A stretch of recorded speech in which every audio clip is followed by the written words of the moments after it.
They say some wounds are not on the body, they live in the eyes, and some wounds sit on the face, but burn deep inside the heart. In a small African town called Mbanda, where the morning sun kissed, red soil before rising and the evening disappeared into clouds of dust, lived a girl named Zorella. People knew her less by her name, and more by the black eye patch she always wore.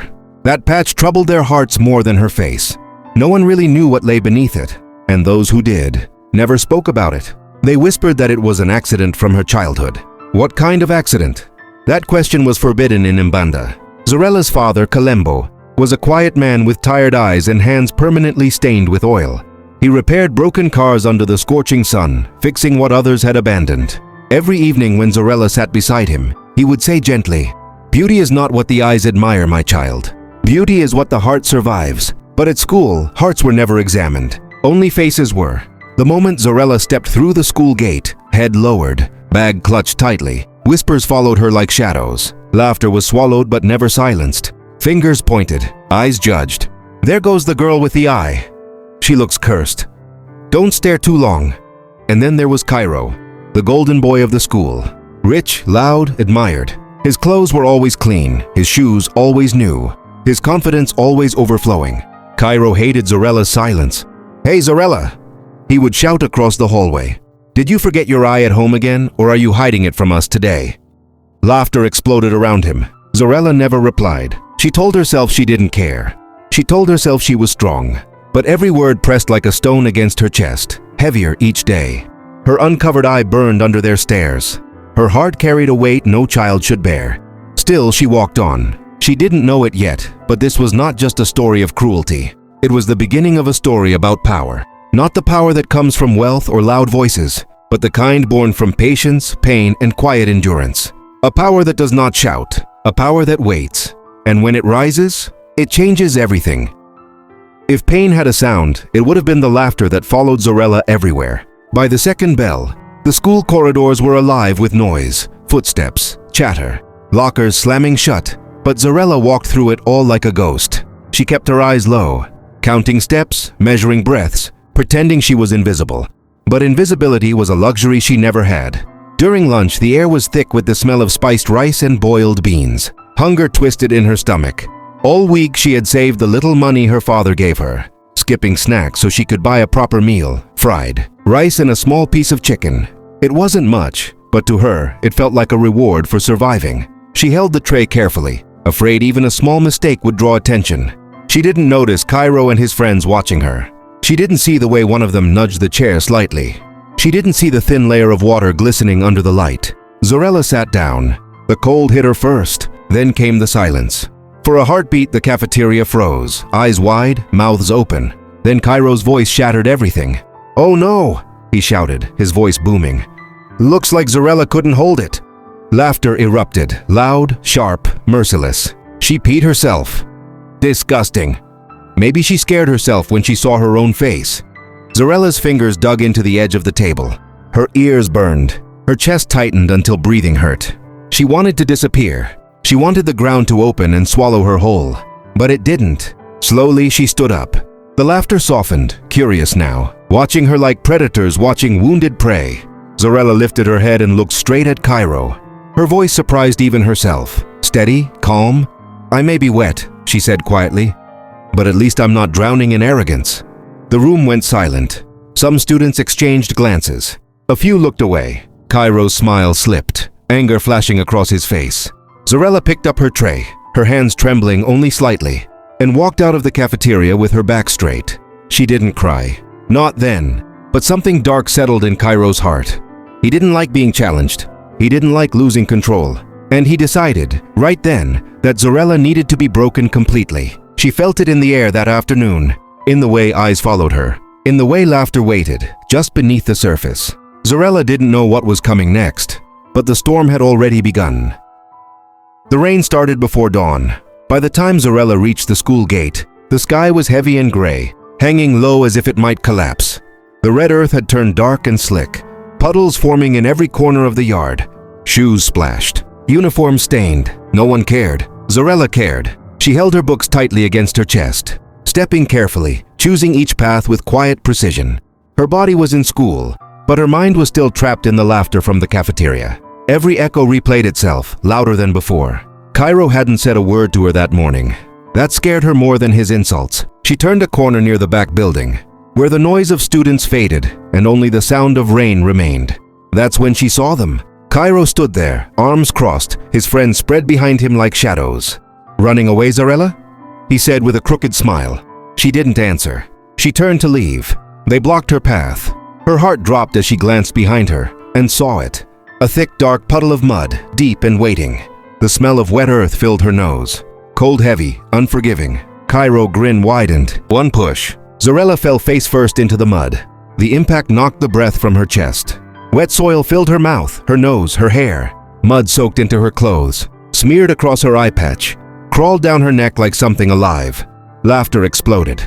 "Now your face matches the ground," Cairo shouted. The sound of their voices circled her like vultures.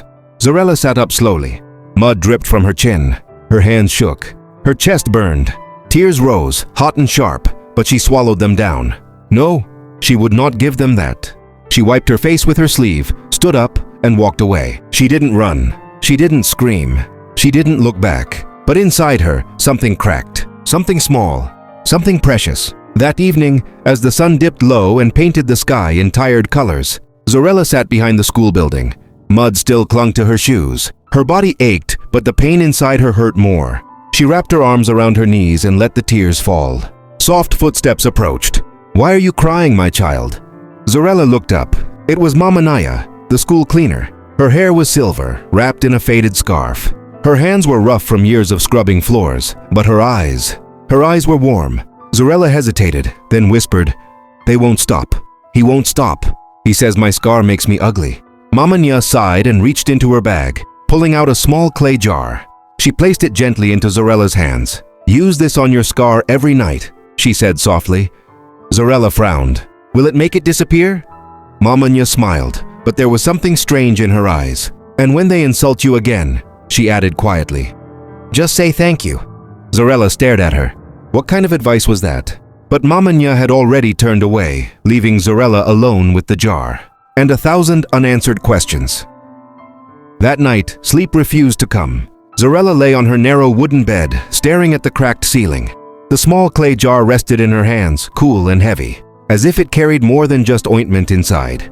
Moonlight slipped through the window, painting silver lines across the room. She opened the jar. The smell was sharp, crushed leaves, bitter roots, something old and earthy. It made her eyes sting. Her heart raced. Was this even real? Could a jar change anything? Slowly, she dipped her finger inside and rubbed the ointment onto the skin beneath her eye patch. A chill spread across her face, followed by a strange tingling sensation, like tiny insects dancing on her skin. She flinched, then sighed. Tomorrow would be another battle.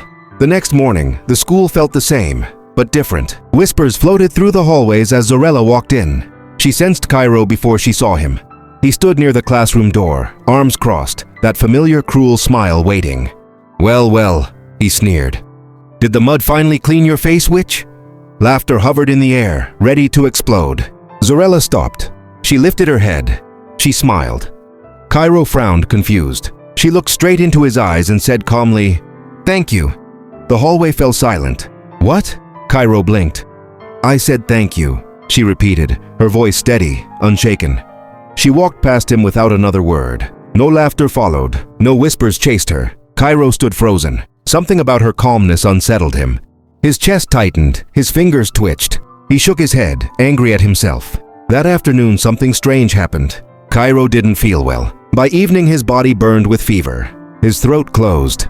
His voice vanished. By nightfall, he lay in bed, trembling, weak, unable to speak. His parents panicked, calling doctors, begging for answers. Nothing worked. The next day, Cairo's seat was empty. By the second day, fear spread through the school. By the third day, whispers turned into questions. What's wrong with Cairo? He never misses school.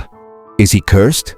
At his home, doctors shook their heads. Pastors prayed loudly. Clerics recited verses. Herbs were brewed.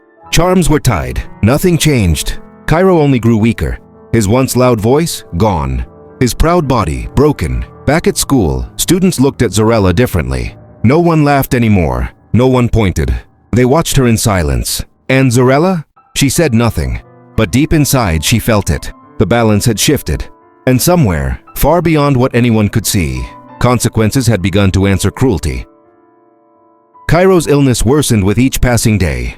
His parents watched helplessly as their once loud son lay silent in bed. His body weak, his face swollen, his lips cracked like dry earth. He could no longer stand, he could barely swallow, and his voice, his proud, cruel voice, had vanished completely. Doctors came and left, shaking their heads. "It's not natural," one finally said. "This is beyond medicine." Desperation pushed Cairo's parents from one place to another. They carried him to prayer houses, where hands were laid on his forehead, and voices rose toward the ceiling. They visited clerics who recited sacred verses and tied charms around his wrist. They fed the poor. They gave money. They did everything they were told. Nothing changed. Their wealth began to disappear, but fear remained. One evening, Cairo's mother went to the market, her body heavy with exhaustion. The air was thick, the sun low and burning orange. She moved past shouting vendors and restless children, barely seeing them. Then she saw her. An old woman sat by the roadside, thin and wrapped in torn cloth. Her hand was stretched out, her voice barely audible. "Please, even a little." Something tightened in Cairo's mother's chest. She dropped a few coins into the woman's hand and turned to leave. The woman grabbed her wrist. Her grip was cold, strong. "Your son's illness is not ordinary," the old woman whispered. Cairo's mother froze. He has offended someone powerful. Until she forgives him, he will not rise from that bed. "Who?" Cairo's mother gasped. "Who did he offend?" The old woman released her hand. "That is for you to discover." When Cairo's mother turned back, the woman was gone, vanished into the crowd like smoke. That night, Cairo's parents searched their memories in silence. Their son had hurt many, mocked many, crushed many spirits, but one name kept returning: Zorella, the girl with the eye patch. The next morning, Cairo's father went to the school, his pride swallowed by fear. In the principal's office, the truth spilled out like water from a broken pot. "Yes," the principal said quietly. "Your son has tormented her for years."